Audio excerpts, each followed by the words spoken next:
kubera ko ari kureba kandi akanumva urusaku rw'abamaze kwakira Kristo umwami mukize cyangwa se rw'abitirirwa izina ry'Uwiteka bavuga ko bari mu rugendo rujya mu ijuru mu madini n'amatoro bitandukanye. Utarakira Kristo umwami mukize ari kureba urwo rusaku n'akavuyo biri mu madini n'amatoro bitandukanye hirya no hino ku isi, bikamucanga akayoberwa ati se ukuri ni ukuhe, umurongo ngenderwaho ni uwuhe, ntabashe gutandukanya ngo biriya ni ukujya mu ijuru, ntabashe gutandukanya ngo biriya ni ukujya kukurimbuka. Bikamucanga, akaba hari ibyo abona bijya gusa n'iby'abamo, ibindi akabona bijya gusa n'ibyo atabamo, akayoberwaho ukuri kuri. Kandi ibyo bimenyetso byose akabisanga mu bitirirwa izina ry'Uwiteka bakiriye Kristo nk'umwami n'umukiza bavuga ko bari mu rugendo rujya mu ijuru. Niho utarakira Kristo nk'umwami n'umukiza biri buze kugorana cyane ngo kandi bikamucanga kugira ngo aze kugira ikintu yumva kimufasha gituma afata umwanzuro wo kuvuga ati nanjye ndumva ngeze ikirenge mu cya Kristo kugira ngo nzahunge umujinya uzatera, nanjye reka nemere gukora iby'Imana ishaka. Biraza gucangana kubera ko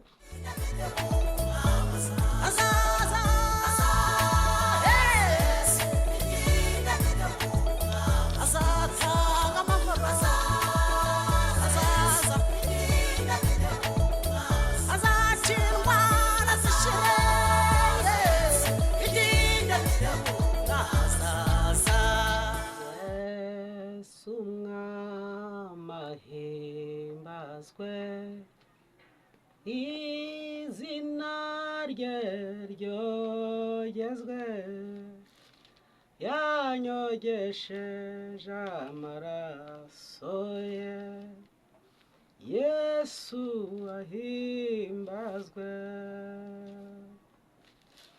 Yesu umwami ahimbazwe, izina rye ryogezwe, yanyogesheje amaraso ye, Yesu ahimbazwe, Yesu umwami ahimbazwe, izina rye ryogezwe, yanyogesheje amaraso ye, Yesu we ahimbazwe. Yitegereje umusaraba wa Yesu yadupfiriyeho, nkubonye ndamutakambira, wambabarire Yesu umwami ahimbazwe, izina rye ryogezwe, yanyogesheje amaraso ye, Yesu ahimbazwe. Duhema kubashimira nshuti mudahwema gukurikira KMO isi na Bibiliya. Amahoro y'Imana abane namwe aho muherereye hirya no hino ku isi. Twatumaze iminsi tutabonana, ariko Imana irongeye ikinguye akaryango, turongeye turabonanye. Rero ukuboko kwiza k'Uwiteka gukomeze kubabeho aho muherereye hose, aho utuye, aho ubarizwa, mu sosiyete ubarizwamo hose. Turavuze ngo ukuboko kwiza k'Uwiteka Imana kukubeho kandi kukurwanirire. Nanakwifuriza kuzagirirwa kandi kugirirwa neza n'Imana muri ibi bihe urimo. Ibihe urimo biragaragara kandi birazwi neza. Uwo ari we wese mu cyiciro icyo ari cyo cyose, aho utuye aho ariho hose, hari ibihe urimo bitakoreye kubera ko niko isi imeze. Isi itwikaragaho, isi itwikaragaho. Reka nkwereke ikigaragara ko isi igumya kutwikaragaho. muribuka igihe abana b'abahanuzi bari bamaze kubona ngaho bateraniraga hari hamaze kuba hatoya, igihe bari muri ya mashuri nyine bigiragamo iby'ubuhanuzi, byagezeho babona habereye hatoya. Nawe rero kandi nawe n'uriya na wa wundi hatubera hato kandi urebe babaga imbere ya Samweli cyangwa babaga imbere ya Elisa cyangwa babaga imbere ya Eliya. Abo baprofeseri bose babigishaga iby'ubuhanuzi babaga imbere, ariko nubwo babaga imbere y'abo bakuru byageze ubwo hababera hato. Ibaze uburyo hashobora kukubera hato uri kumwe na Elisa. Na Elisa wategetse imboga ntizagira, zivamo ubusharire, kwica abantu birahagarara. Izo mboga zaho baryaga zikica abantu, n'amazi yaho banywaga nayo bakahinduka nk'uburozi.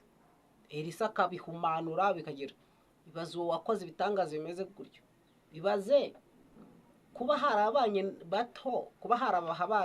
hato harabanye na Samweli, abandi bakabana na Eliya wahamanuye umuriro ugatwika ingabo 150. Hariya si ibyiciro bitatu. Wa mugabo yaratumye kuri Eliya ati genda ubwire Eliya aze anyitabe. Umugabo w'ingabo akaza ati umva umuntu w'Imana mwamaravuze ngo manuka umwitabe. Eliya nawe ati niba koko ndi umuntu w'Imana ngo kuvuza umuriro numanuke mu ijuru gutwikana n'izo ngabo 50. Barakongoka inkubwe zingahe 3 zose. Wa kane niwe waje, aryo n'uwa kane waje cyangwa wa gatatu bati rwose mbabarira ubugingo bwanjye n'ubw'abasirikare turi kumwe bugire tukugireho umugisha. Eliya yemera kujyana nabo. Ibaze rero kubana n'umuntu nk'uwo umanura umuriro akawumanura ariko ukabana nawe kandi umwitera akawusigira Elisa. Elisa nawe uhumisha ingabo z'Abasiriya zije kumufata, akazihumisha akazitera ubuhumyi, akazishorera zikajya gukanguka zisanga ziri mu irembo ry'Isamariya. Ibaze kubana n'umuntu nk'uwo ariko aho uri hakakubana hato. Aho uri hakakubana hato bishatse kuvuga iki rero? Aho uri hose ku isi, ibyo narindi kuvuga, aho uherereye ku isi, abo mubana nabo, ubuzima ubamo ubwo ari bwo bwose, idini uterariramwo iyo ari yo yose, yawe na bishop wawe ukora ibitangaza uko yaba ameze uko ariko kose, isi yitwikaragiraho hakatubana hato. Niyo mpamvu nari ntangiye mvuga ngo aho uherereye hose ukuri kose, ndavuze ngo ukuboko kwiza k'Uwiteka kukubeho, ugirire umugisha k'Uwiteka nubwo hakubanye hato, kubera uko isi iri kukwikaragiraho hakakubana hato. Uwiteka kurebe kwijisho ryiza kandi kuboko kwiza k'Uwiteka kukurwanirire. Amen, amen. Shalom, shalom. Dutangiye tuvuga ngo Yesu umwami ahimbazwe, izina rye ryogezwe, yanyogesheje amaraso we, Yesu ahimbazwe. Dutangiranye n'uwo muririmbyi yavuze ngo Yesu umwami ahimbazwe. Ahangaha kuri KMO isi na Bibiliya, intego y'aha hantu duhora tugendera ku murongo wa 17 igice cya 2 cy'urwandiko rwa Pere rwanditswe na Yohana, avuga ngo kandi isi irashirana n'ukwifuza kwayo, ukora iby'Imana ishaka azabana n'Imana yacu iteka ryose.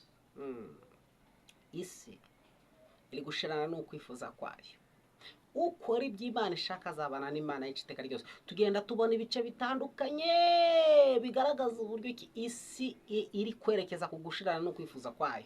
Niba nawe ugeze hano ari ubwa mbere, reka nkwingige rwose nuza kuva ari ngombwa ko watera inkungu uyu murimo kugira ngo ugere kuri benshi, tuze kugenda udacyonze kuri subscribe kugira ngo tureke ubutumwa bwa kamamara bakagera kuri benshi, tukareba ko twazahunga umujinya uzatera, tukarokora benshi bagahunga kuri umujinya uzatera ubwisi zabishiranye. Nicyo cyifuzo cyayo, kandi tubibagirwe kwinjirana like kandi kuri icyo gikumwe rwose kiraba hejuru kugira ngo dukwize ubutumwa bugere ku benshi.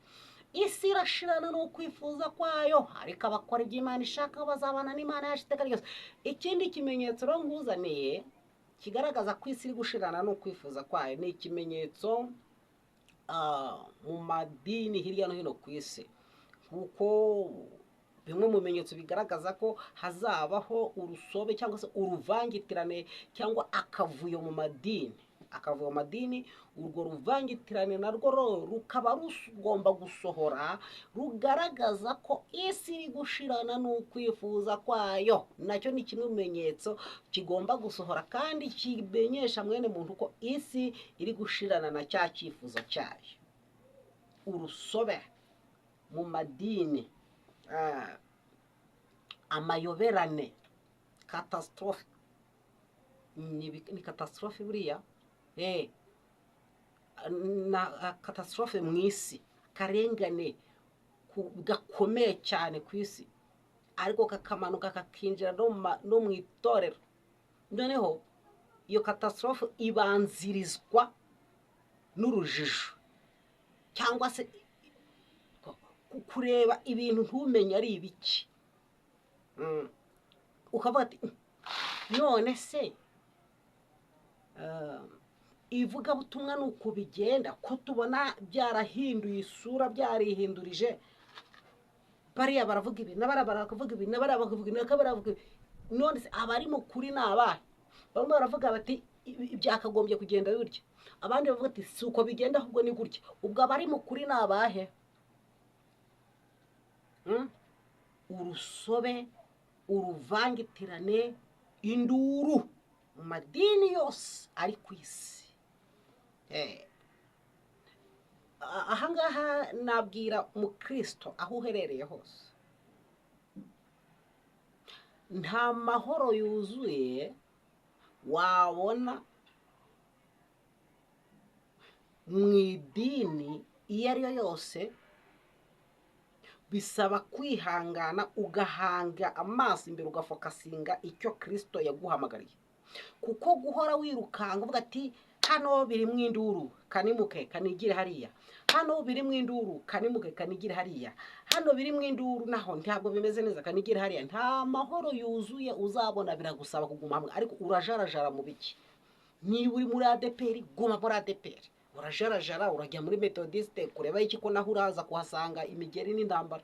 Niba uri muri Adventiste nyine guma mwihangane, wowe ufe gufokasinga ku cyo Kristo yaguhamagariye. Niba koko ahantu uri, ahubwo reka nkubwire iki, niba ahantu uri kubona utari kumva ubutumwa bwiza bwanisha kuri Kristo, byo ndakubwiye vayo, ntacyo uri kuhamara. Ariko niba uhabona ubutumwa, ukahumvura ubutumwa bwiza bukuganisha kuri Kristo, kugira ngo uzahunge umujinya uzatera uko isi izabisharanye no kwifuza kwayo, guma hamwe, kuko nta mahoro yuzuye wabona muri iyi si. Nubwo ntabwo hazabura intambara, nta nubwo amahoro azahora, urusobe n'urudubi n'akavuyo rwose mu madini n'amatorero bizahoraho, kuko ni ikimenyetso kigaragaza ko isi iri bugufi gushirana no kwifuza kwayo. Kandi muri ibyo bimenyetso nyine idini ryagombaga kuzivanga, cyangwa se amatorero n'amadini yagombaga kuzivanga mu rusaku rw'isi, kugira ngo abene Kristo cyangwa se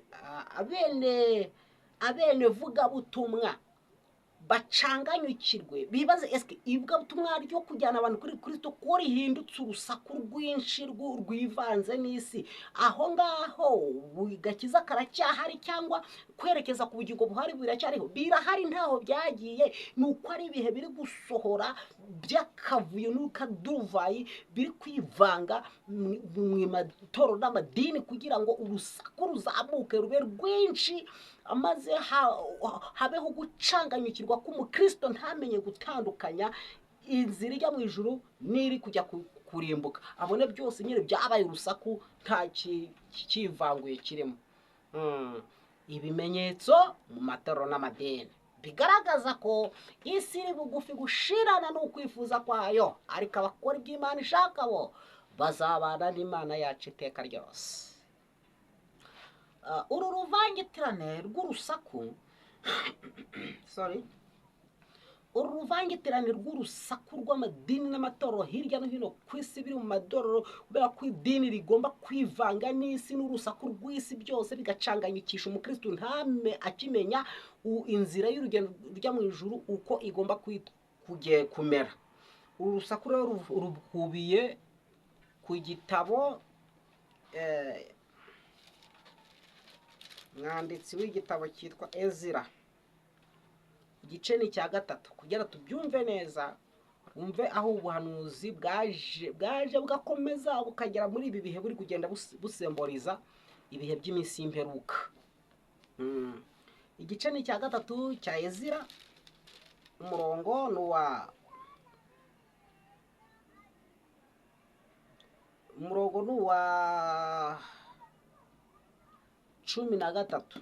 13 hagira hati: bituma abantu batabasha gutandukanya ijwi ry'ibyishimo by'abantu n'ijwi ryo kurira kwabo, kuko abantu basakuzaga amajwi arenga urusaku rukagera kure. Ariko reka duhere ku wa 12. Ariko benshi mu batambyi n'abarewi n'abatware b'amazu y'abasekuruza ab'abasaza bari babonye inzu ya mbere, babonye urufatiro rw'inzu rushinzwe imbere yabo, bararira cyane baraboroga. Abandi benshi basakuza cyane bishima. Bituma abantu batabasha gutandukanya ijwi ry'ibyishimo by'abantu n'ijwi ryo kurira kwabo, kuko abantu basakuzaga amajwi arenga urusaku rukagera kure. Ngaye nguko uyu igitabo cya Ezira niko kibivuze.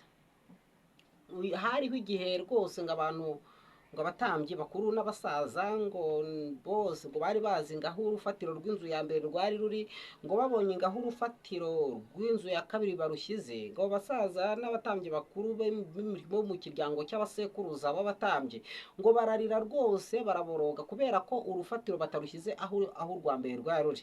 Ariko ngo ugiye abo basaza bari kuboroga n'abakuru bari kuboroga, ariko ngo abandi bato nabo barabyina barishima, ngo bari kwishima ngo kw'inzu ngo yubatswe ngo ko fondasiyo ngo ishyizweho.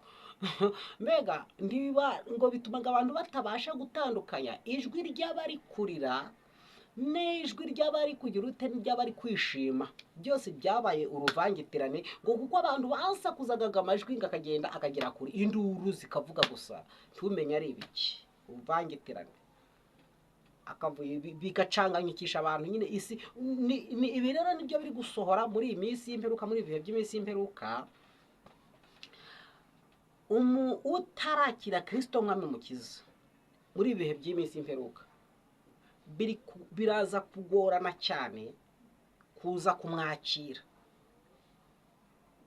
Kanga usubiremo wumve, umuntu utari wakira Kristo nk'umwami n'umukiza muri ibi bihe by'iminsi y'imperuka biraza kugorana cyane kugira ngo uze kubimwumvisha amwakire koko bimucengere yakire Kristo nk'umwami n'umukiza. Kubera iki? Kubera ko ari kureba kandi akanumva urusaku rw'abamaze kwakira Kristo nk'umwami n'umukiza, cyangwa se rw'abitirirwa izina ry'Uwiteka bavuga ko bari mu rugendo rujya mu ijuru mu madini n'amatorero bitandukanye. Utarakira Kristo nk'umwami n'umukiza ari kureba urwo rusaku n'akavuyo biri mu madini n'amatorero bitandukanye hirya no hino ku isi, bikamucanga akayoberwa ati se ukuri ni ukuhe, umurongo ngenderwaho ni uwuhe, ntabashe gutandukanya ngo biriya ni ukujya mu ijoro, ntabashe gutandukanya ngo biriya ni ukujya kukurimbuka. Bikamucanga akaba hari ibyo abona bijya gusa n'ibyo abamo, ibindi akabona bijya gusa n'ibyo atabamo, akayoberwaho ukuri kuri. Kandi ibyo bimenyetso byose akabisanga mu bitirirwa izina ry'Uwiteka bakiriye Kristo nk'umwami n'umukiza bavuga ko bari mu rugendo rujya mu ijuru. Niho utarakira Kristo nk'umwami n'umukiza biri buze kugorana cyane ngo kandi bikamucanga kugira ngo aze kugira ikintu yumva kimufasha gituma afata umwanzuro wo kuvuga ati nanjye ndumva ngeze ikirenge mu cya Kristo kugira ngo nzahunge umujinya uzatera nanjye reka nemere gukora iby'Imana ishaka. Biraza gucangana kubera ko iminsi y'imperuka iri kugenda ibigaragaza cyane kandi ikabigiramo uruhare rukomeye cyane. Uti gute rero? Aya magambo dusomye aragenda agaruka y'ubwo yabayeho muri icyo gihe, ariko yasemborizaga ibihe by'iminsi y'imperuka nk'ibi ngibi n'ibindi turimo tugenda dusatira. Ubwo ubutegetsi bwa Mede na Perse bwari bwemereye Abayahudi kuva mu bunyage bw'ubukarudaya baba bamazemo ibinyacumi birenga 7 by'imyaka, noneho Aritazeruzi akubahiriza itegeko rya Kuro ry'uko Abayahudi bagomba gutaha Yerusalemu. Noneho Guverineri Zorobabeli wajyanye igice cy'abagiye Yerusalemu ku nshuro ya mbere ku ikubitiro rya mbere, yagezeyo atangira umurimo wo kubaka Yerusalemu kugira nyine ngo igikorwa kigaragare cyangwa se bibe ko ari byo byemezwe ko ari byo koko ko Yerusalemu igiye kongera kubakwa. Hagombaga cyangwa se kugira bigaragara ko icyubaro cya Yerusalemu cyahagurutse, hagomba kugaruka inyubako y'urusengero rwa Salomo. Muribuka ko urusengero rwa Salomo mu 607 imbere ya Kristo, General Nebuzaradani na Nebukadinezaro n'umwami Nebukadinezaro bafashe Yerusalemu barayitwika, barayikongora, ihinduka umuyonga, ihinduka umusaka, Abayahudi bajyanwa bunyago. Ariko rero hariho igikorwa rero cyangwa se isezerano ry'uko Uwiteka yavugiye mu kanwa k'abahanuzi y'uko Yerusalemu izongera kubakwa n'ubwo senyutse. Ibi rero byasohoye ku ngoma ya Kiriyusi cyangwa Kuro ku itegeko yatanze ry'uko Abayahudi bazasubira i Yerusalemu. Mu gusubira i Yerusalemu rero Guverineri Zerubabeli yashyize mu bikorwa ati cya cyubaro cya Yerusalemu kigomba kongera kugaruka, rwa rusengero rwa Salomo tukarwubaka. Mu kurwubaka rero mu bategura igikorwa cyo kurwubaka bashinze fondasiyo cyangwa se urufatiro imbere y'aho rwahoze, kubera ko abari batangiye iyo mirimo yo kubaka bari bafite akabaraga. Benshi n'abari baravukiye mu bukarudaya, na Zerubabeli niyo yari yaravukiye, n'uwo mutambyi mukuru bari kumwe uhagarariye ivugabutumwa ari we Joshua, nawe bari baravukiyeyo, ndetse no gihe cy'abahanuzi bakoranye nabo Hagayi na Zekariya nabo bari baravukiyeyo. Ariko nubwo bari baravukiyeyo, kimwe n'urundi rubyiruko rwose n'abandi bajene bafite imbaraga rwose batangiye mu bikorwa byo guterura urusengero rwa Yerusalemu, ngo barwubakaga icyubaro cy'Yerusalemu cyongere kizamuke. Benshi nta makuru bari bafite y'aho imfatiro zari ziri, gusa babonaga itongo aho riherereye, bariho bajya gushyira urusengero. Ariko hakaba hari abatambyi bakuru n'abasaza bakuru bo mu bisekuruza byabo, nabo bari baragarutse bavuye i Babuloni, ariko bari barajyanywe bunyago, bagarukana nabo bo bari bazi neza aho imfatiro zari ziri cyangwa iyo fondasiyo y'urusengero yari iri. Ibi nibyo byatumye rero babonye izo mfatiro y'urusengero, abo bajene batangiye kubaka bahagarawe na Guverineri Zorobabeli n'umutambyi mukuru Joshua, batangiye ibikorwa byo kubaka, bashyira urufatiro aho rutari ruri. Ariko biga ko hari abasaza bakuru babizi neza ko aho rwari ruri, babibonye barabwira ati oya, ntabwo ari aha ahubwo ni aha. Ati oya yewe twubake, ati ye ntabwo ari aha, ati oya ibyo nibyo buratikiti, ibyo ni ibya kera bya naroge, tugeze muri digitale, muzamure. Abasaza babonye binaniranye, niko Bibiliya itubwiye ngo baraboroga, bararira baboroga. Uko barira baboroga, hava ngaho babandi b'abajene bari kubaka kugira ngo bacecekeshe ya majwi y'abari kurira baboroga, bo bavuza imbundu, uruzanyo turarwubatse banga kumvira. N'abasaza bavugije induru ngo bishime, induru y'ibyishimo mu rwego rwo gucubya ya marira y'abasaza bari kurizwa n'uko ibintu bitari gukorwa nk'uko byakagombye kugira gukorwa. Ahangaha niho ijambo Yesu yavuze umwanditsi yavuze ngo Yesu Kristo uko yari ari ejo n'uyu munsi niko ari kandi niko azahoraho iteka ryose. Abasaza rero bagendeye kuri iyo inspiration y'uko ubumana budahinduka cyangwa se ubutatu bw'Imana budahinduka, uko bwari ejo n'uyu munsi niko buri kandi niko buzahoraho iteka ryose, ko Uwiteka Imana adahinduka. Bakabona noneho ibyo abajene bari gukora bari kubihindura n'imico na doctrine by'itorero cyangwa se by'abagenzi bajya mu ijuru, ukabona hari abavubuka mugani harya babyita abavubuka mu Kirundi ngo abavubuka bari kuvubuka uwo munsi bakubaka ibyabo, ati ibi nibyo bijyanye n'igihe, ati ibi nibyo bijyanye n'igihe, hari n'abiriya bya nibyo muri anaroge nibyo muri antekete nibyo abantu batize, ahubwo dore ibi ngibi nibyo bigezweho, nimureke abari byo dukomeza.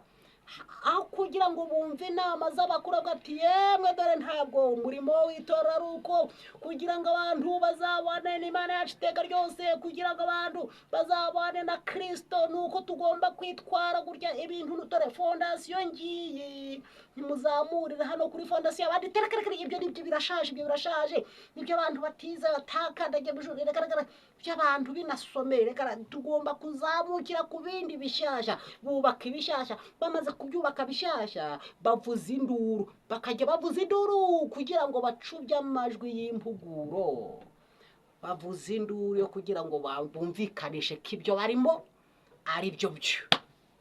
Ngahe rero bituma rero ngo abantu batabasha gutandukanya ijwi ry'ibyishimo n'ijwi ry'umuborogo, ngo kuko amajwi yagendaga agasakuza akagera kure.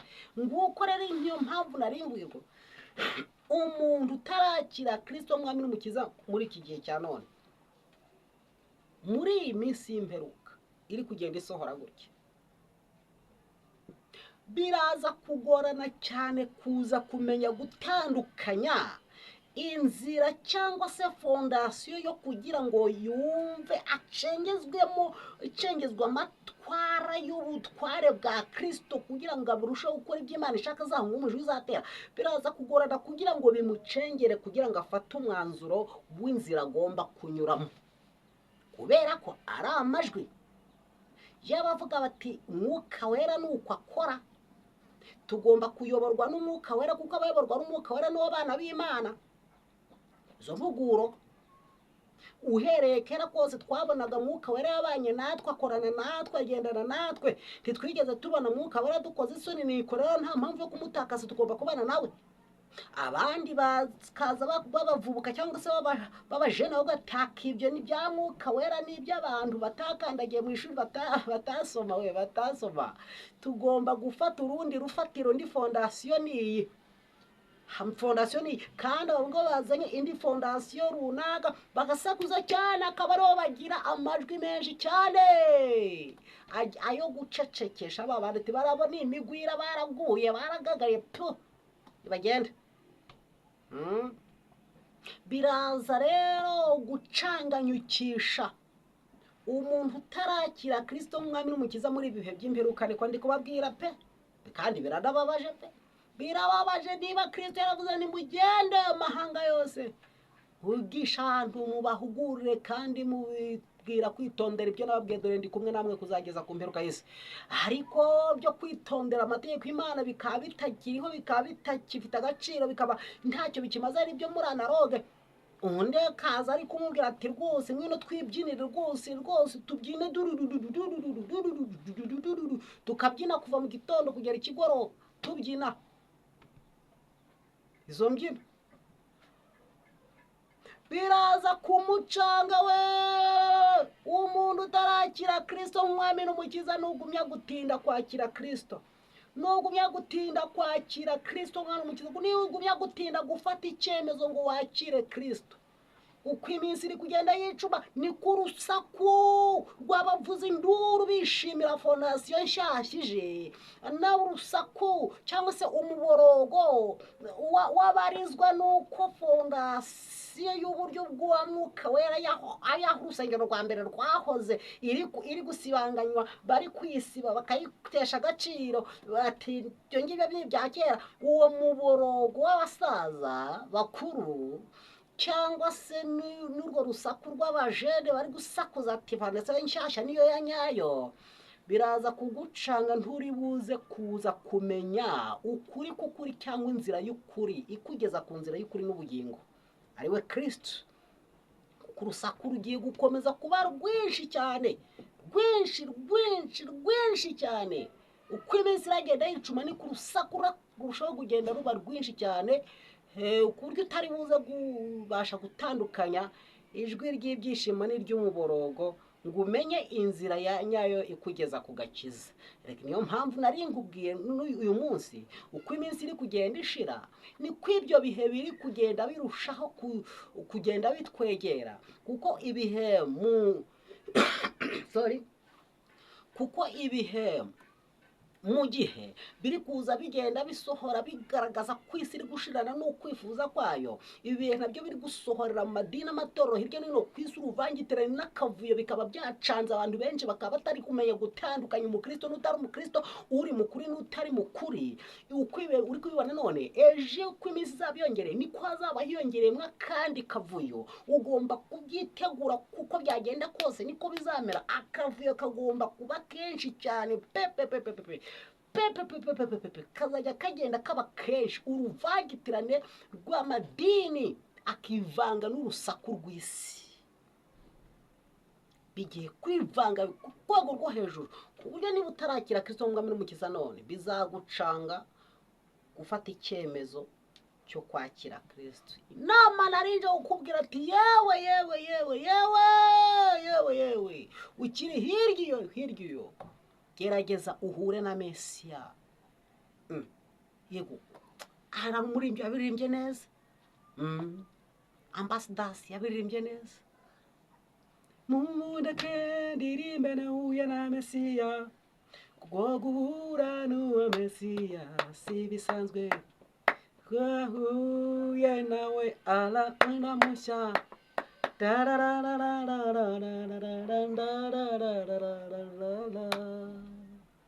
Oh, ni muda kandirimbe ndahuye na Mesiya, kwagura n'uwo Mesiya si bisanzwe, wahuye nawe hinduka mushya.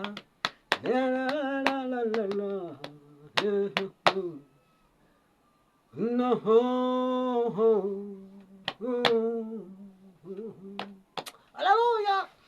Narija kukubwira ngo yewe umva kakaruru uyu munsi, wumvira akakaruru k'uyu munsi, hunga uyu mujinya ugiye gutera. Ariko abakora iby'Imana ishaka bazabana n'Imana yacu iteka ryose, ubwo iyi si izabishiranye n'ukwifuza kwayo. Umuburo uhari nta wundi ni hunga umujinya uzatera isi. Dore isi iri bugufi gushirana n'ukwifuza kwayo. Ibyo ni ibimenyetso bikugaragaza ko igiye gushirana n'ukwifuza kwayo. N'urukavuyo no kuruvangitirane bikugenda bizerera hirya no hino rwose, bigatuma mwene muntu atabasha kumenya urusaku rw'abari mukuru n'abari hehe n'abari kugira. Mbega artificial yinuza ivugabutumwa rihimbana cyangwa se gusa twavuga ko ari ivugabutumwa rihimbano cyangwa evangelist artificiel. Buriya wasanga none se niba fondasiyo yaho yahoze iri kwimurwa ikashyirwa ahandi, buriya sa artificiel ibihimbano mbiswama nitambukiraga. Nge narinje kukwibwirira wowe nshuti yanjye umbonyeho ubwa mbere, cyangwa se ubanye natwe hano kuri KMO isi na Bibiliya ubwa mbere, cyangwa uduhora tubana. ninje kubwira ngo niba utarafata umwanzuro ufata umwanzuro wo gukora ibyo Imana ishaka kugira ngo uzabashe guhunga umujinya uzatera. Kandi niba ari ubwa mbere ugeze aha utarakira Kristo umwami n'umukiza, ufata umwanzuro kuko uko iminsi iri imbere bizagucanga rwose, ntuzamenya inzira ya nyayo yo kwakira Kristo umwami n'umukiza. Bigiye gucanga rwose kuko urusaku rugiye kuba rwinshi madini n'amatorero. Urusaku rwose ruzatuma mwene muntu acanganyikirwa ntabe akimenya gutandukanya ivuga butumwa bwiza n'ivuga butumwa rihimbano. Ivuga butumwa bwiza n'ivuga rutumwa buhimbano ntabwo uzabasha kubitandukanya. Niyo mpamvu uyu munsi ndi kukubwira ngo gira vuba, shabukanya rwose, uhitemo ufata umwanzuro wo gukora ibyo Imana ishaka, maze uzabane n'Imana yacu iteka ryose ubwisi izabishiranye no kwifuza kwayo.